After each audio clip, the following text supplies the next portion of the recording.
Brought to you by Tailored Wealth, helping business leaders live their version of a rich life. Welcome to another edition of the Making Sense of Your Money podcast, where we cut through the financial noise and help business leaders to make smart, confident money decisions. Welcome to episode number 27 of the Making Sense of Your Money podcast. I am your host, Dan Pascone. I'm the founder and CEO of Tailored Wealth. And each episode features a trusted voice in the financial world, someone who works directly with high-level professionals to simplify the complex and turn strategy into action. And today I'm excited to introduce a special guest. We've got with us Kathy Mychajluk, who is a benefits and operations advisor for the state of Connecticut. And Kathy has a long history and great expertise in the retirement and overall company benefits field. So I'm excited to chat with Kathy. We haven't had anyone on with this specific specialty. So Kathy, pumped to have you. Thanks for joining us today. Great, Dan. I'm so happy to be here, and I really want to thank you for inviting me as a guest on your podcast today.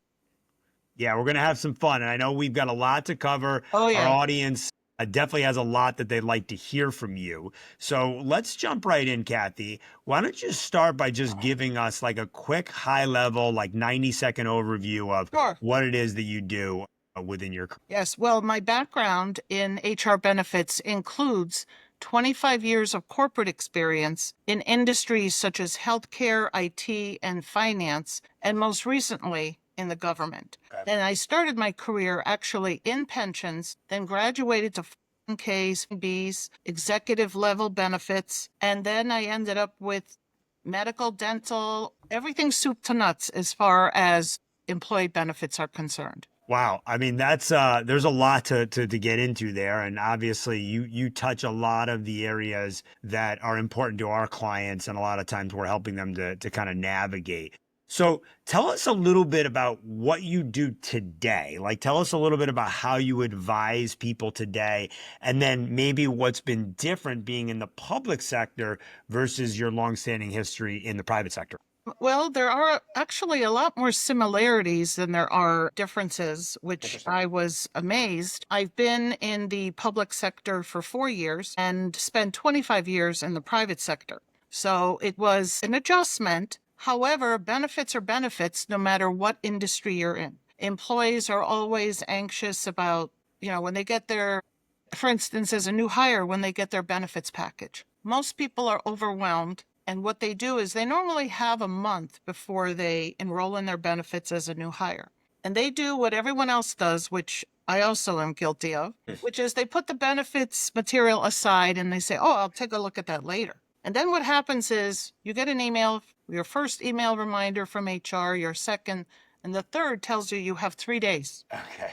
Otherwise, it defaults to a very, basic medical, no dental, no vision, and then you miss the enrollment for the 401k possibly. So what I would advise people to do, we'll start with if you're a new hire, just glance at the material at the beginning. And I know it's very overwhelming. I got into plan contract negotiation with vendors and with benefit consultants. And there's all those SPDs, summary plan descriptions that are out there. And people look at that and they're like, I'm not a lawyer. However, the information in your benefits enrollment guide, I advise people to review it. Just look at it, think about it, put it aside, let it absorb, and ask yourself some questions such as, how many medical plans do they offer? How many dental plans? Is there a vision? Is there short-term, long-term disability, life insurance? It's a lot. It's a lot when you're a new hire. However, I found what kept me interested in the benefits world, which is still what I do today.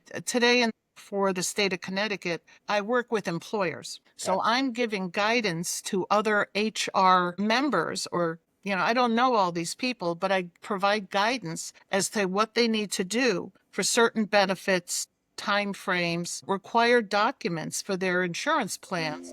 And, I find that what's similar is actually the confusion or say people get overwhelmed with just the thought of the word benefits.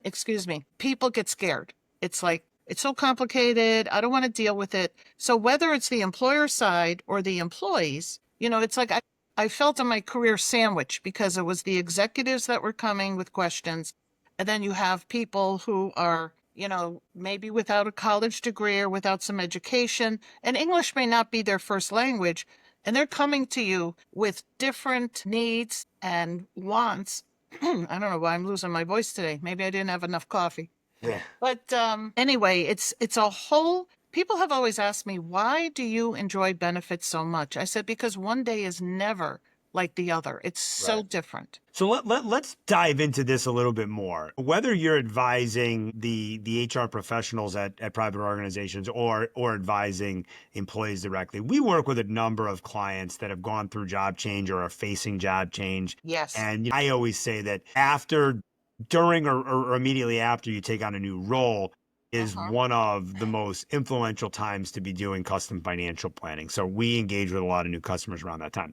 So my question for you is, what are like the biggest decisions that a new hire typically has to make? Let's say they're joining a larger organization that's got a fairly well built out benefits package like the ones that you worked for in the past. What are those key decisions that you would advise that they tackle first? Because there is a lot to it. Yes. Well, what I've done is I've broken it down into 2 easy steps. Great. So when you get that employment benefits guide and it's 30 pages long and you're like, what are they talking about? Number 1, I always advise people, whether you're single, you have a family, no matter how many members you have in your household, look at the last year or the current year and what did you use for your benefits? For example, did you go to the doctor a lot? Did you pay a lot of out-of-pocket for copays? Did you go to a non-participating provider? Is your regular doctor that you've had for 10 years now no longer with the insurance carrier? And you could find some of that out just by calling the doctor's office to say, do you take this coverage? Are you still in the plan? Are there any changes you anticipate? So the first step is looking at your history. Okay, what did I spend this year? I needed extensive dental work. And maybe if you work for a larger employer, sometimes you're lucky enough to have 2 or 3 medical choices, 2 dental choices. So you have an option, you pay a little more and you get better coverage. So those decisions are important during the hiring, as a new hire. And basically look at what you spent out of pocket and then the second step is make your future decisions based on your utilage, what you've utilized this year. That makes a lot of sense. And other than just putting it off, which I agree with you, many folks do, what are the biggest mistakes that you see new hires making when it comes to their overall benefits packages? Well, I would say not taking advantage. Every employer offers different benefits. Right. I always used to hear people say, well, when I worked for ABC company, I had blah, blah, blah. They listed, they went down the list. And we were always open to benefit improvements, but it also costs. And that's part, we would usually start the planning in May for an October open enrollment. So I would say people don't take the time, which equals if you don't know what benefits you have, you fail to plan. And planning, I see benefit planning as an extension of financial planning, and I'll tell you why. If you don't understand your benefits, you're going to be paying out of pocket. If you go to the wrong hospital or wrong doctor, you're going to get a huge bill because they may not participate in the network. I've seen people get bills for $40,000 and $50,000 from hospitals because they went to a non-participating hospital. So know your plan, know your doctors, look and see who's there, who's participating. And if you just have one medical selection and one dental, there's also the flexible spending account where you can put pre-tax dollars aside for items not covered by your insurance. Now, a big benefit of employee benefits is it's pre-tax. Medical, dental, vision, FSA. When you start getting into life insurance and short-term disability, those benefits are not pre-tax. So that's a savings to people already. And how I look at it is the money, if you really plan your basic benefits package well, you are now going to have extra money to put into your 401k plan. Well said. I want to come back to that because I do want to shift gears and talk a little bit about the retirement benefits and your experience there. But let's talk for a second about, you mentioned flexible savings accounts. Let's talk about health savings accounts, right? Because that's a question that we get asked oftentimes is typically they're aligned with a high deductible plan, right?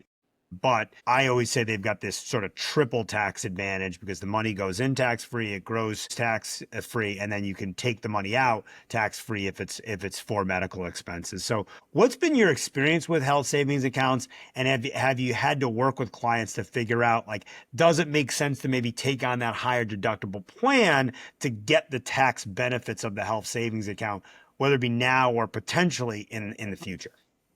That's a very good question, Dan. I got that question on a lot, especially from the person who's been working for quite some time. So Right. if they have 10, 15, 20 years or more with the company, they come in and I provide all the options to them. And I have to say, it's almost like we're creatures of habit. And it's changing a mindset, which is very difficult. If you're used to having benefits a certain way your entire career, it's difficult for people to wrap their head around that HSA change. It's really a mindset change. And it comes down to fear. And I see this all the time with benefits, with retirement, whether it's pension, okay, Social Security, whatever questions. People don't want to take a risk.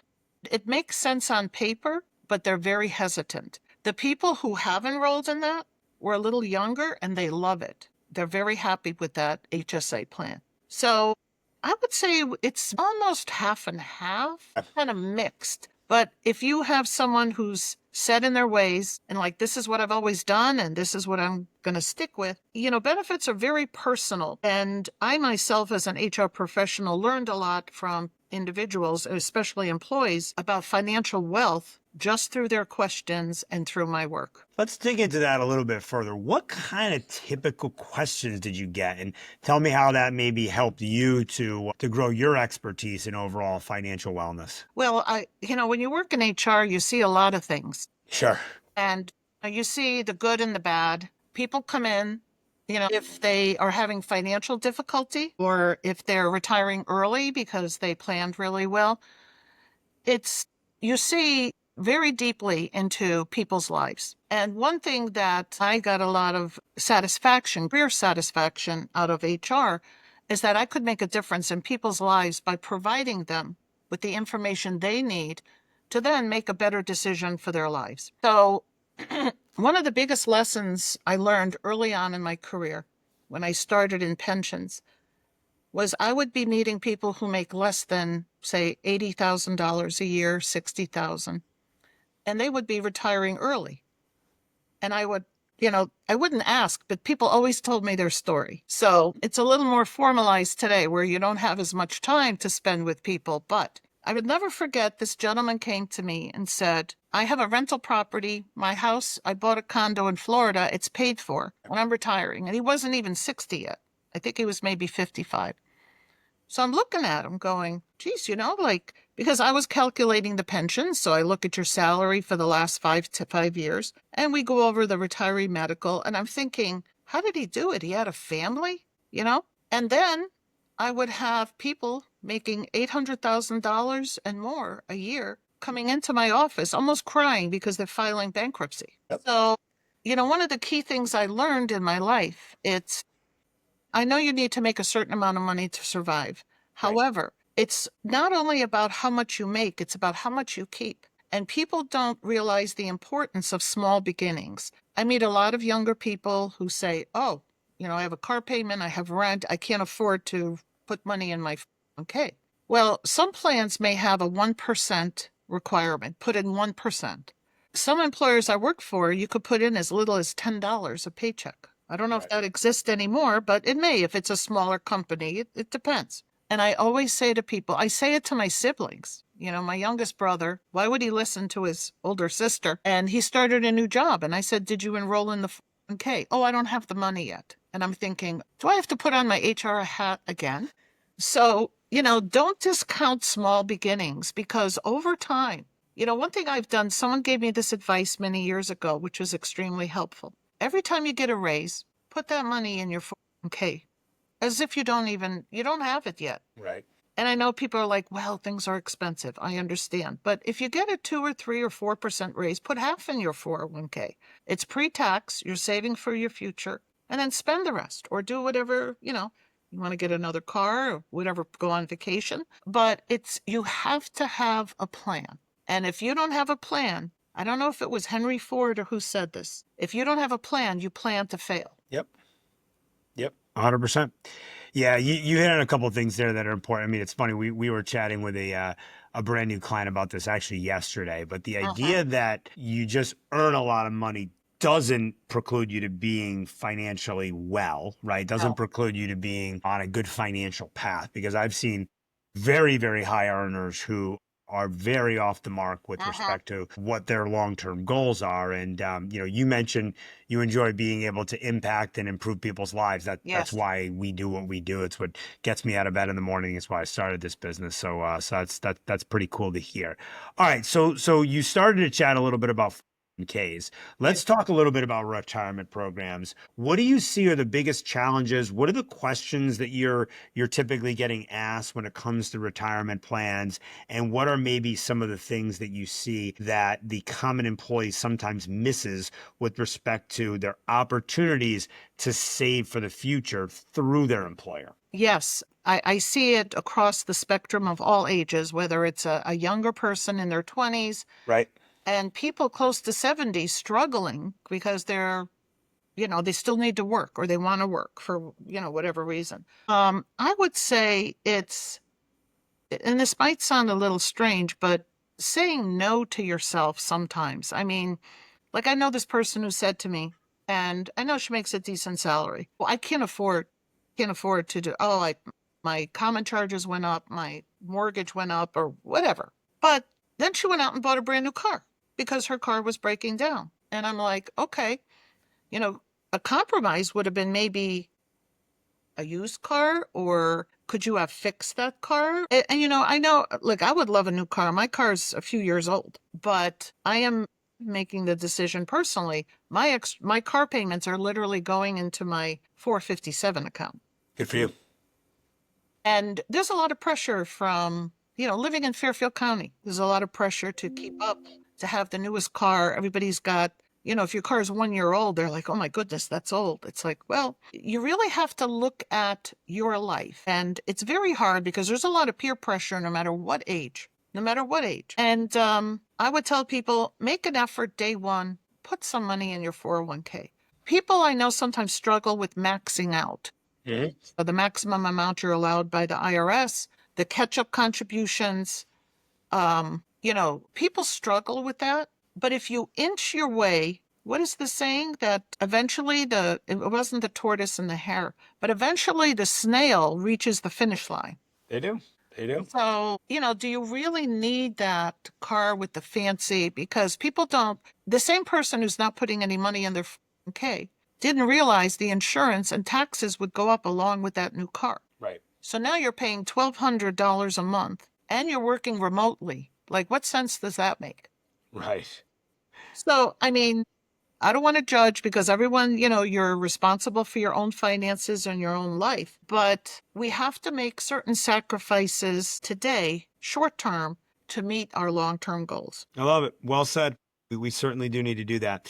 All right, one last point, and then we're going to shift gears for a second. So one of the things that we chat to a lot of our clients, along with people in our community through our content, is this concept of tax diversification. And, one of the things that I often see missed, that not enough, even high-earning, high-ranking executives don't take advantage of, is the Roth option within 401k plans, right? And a lot of folks think, you'd be surprised, Kathy, at how often I say, do you have any money in a Roth? Are you contributing to a Roth? And they say, well, I make too much money to contribute to a Roth. And the answer is you make too much money to contribute to a Roth IRA, but you don't make too much money to contribute to a Roth or an after-tax option within your 401k. So Correct. What experience do you have in that lane? And have you seen how Roth contributions and that component within a retirement plan can be really impactful on someone's future? Yes, I have noticed a trend probably the last, say, 6 to 7 years where more people are paying attention to the Roth IRA.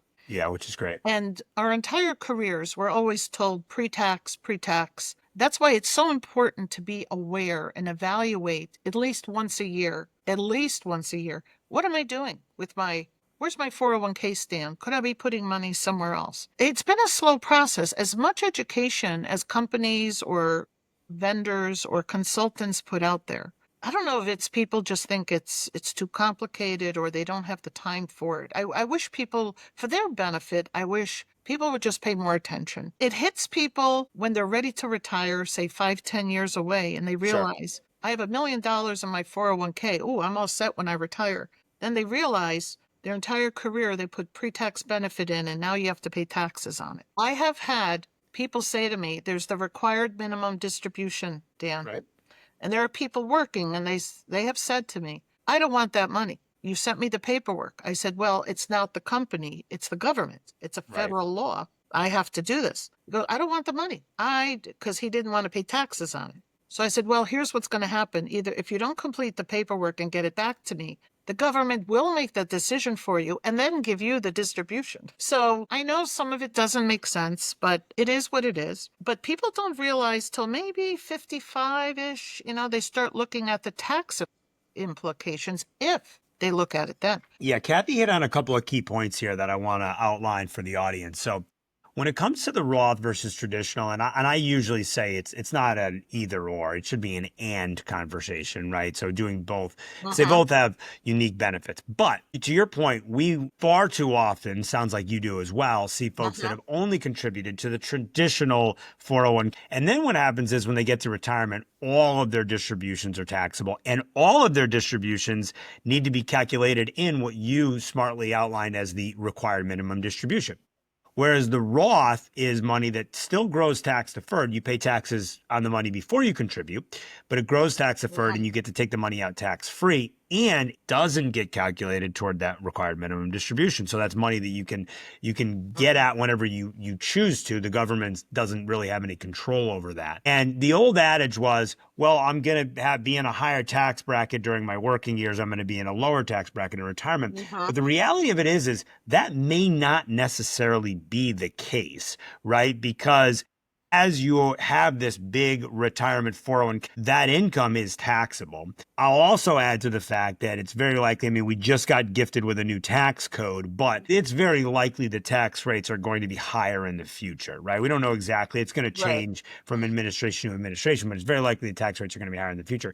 And then the last thing that I always say is, regardless of what your feelings are on tax rates in the future, and regardless of what you feel your tax rate is, by having the Roth along with the traditional, it gives you flexibility. Because you have the ability to tap into one bucket or the other, or a combination of the two in various years to optimize your tax situation year by year in retirement, which for me, the biggest way that I see wealth given away to the IRS is not planning your taxes into retirement. So that's something that we're oftentimes talking about, the concept of tax diversification. I've written a lot of content and talked about that a lot in our videos and the like. So I appreciate you bringing that topic to light. All right, good stuff, Kathy. So we're going to shift gears a little bit, and now we're going to get to know you a little bit more.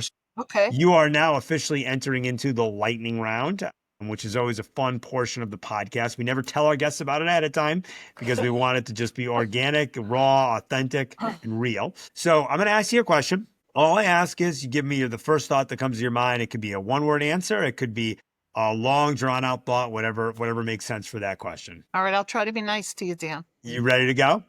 Yes. All right. We'll start with an easy one. Coffee or tea? Coffee. And you had already mentioned coffee, so I think that was a layup. One meal for the rest of your life. What is it? Goodness. One meal. Pizza. Pizza? Okay, I like it. You live in Connecticut. Do you have a favorite Connecticut pizza place? Pepe's in New Haven. Pepe's in New Haven. Can't go wrong with that. That's a pretty well-known one. All right. What is one tool or technology, could be hardware, could be software, other than your phone or your computer, that you can't live without? My journal. Your journal. Okay, very cool. Very cool. Good for you. Good for you. You've given us a couple of quotes already, but do you have a favorite quote or phrase about money or success? Probably had one this morning, and now it's, I probably need more coffee. Okay. I would say start small. Yep. That save something. Save something. Plan, because planning works. Whether it's benefits planning leads to financial planning, then it's all part of meeting your goals in life. And I think it's the one that I mentioned earlier about if you don't plan, if you don't make a plan, then you're planning to fail. And I've seen it in my own life. I've experienced it. That's why I love that particular saying. And just one thing I'd like to add, just to let the audience know, Dan, about being a benefits professional. And as part of the financial planning, when you save all the money in your benefits and you're pumping up your 401k and you're going into Roth and really making some serious changes to your retirement savings and planning for your future, I consider benefits what I call the invisible paycheck. People don't pay attention to it. They ignore it. They just look for their check. Okay, here's what I made this week. Here's what I'm going to spend. Or here, here, I got these bills to pay and here you go. And why I mentioned a journal is so important. I budget,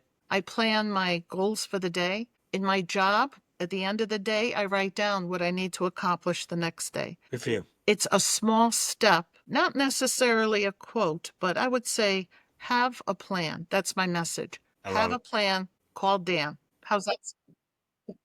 I see what you did there. I might have to pay you for the rights to All right. that slogan. I like it. I like it. Well Okay. said. Do you have a favorite book on business, finance, success? I like Dave Ramsey Yeah. Okay. because he's very practical. Yep.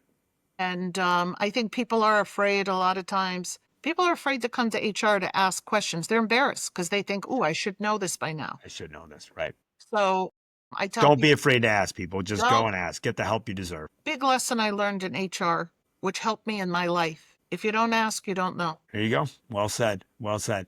All right, Kathy, what's one bucket list item that you've already checked off, that you've already accomplished? Let's see, already accomplished. I wrote a book. Oh, wow. Tell us about that. Well, also as a byproduct of my HR benefits career, I had lost a number of jobs due to acquisitions, companies moving out of state, companies merging. And, it was pretty challenging as an HR professional to find yourself on the other side of the desk. And so when I was gainfully employed again, I kept saying, I'm going to write a book. I'm going to write a book because people just don't know some of the basics, the HR tricks, so to speak, behind the scenes of what you need to do to prepare and to get a job.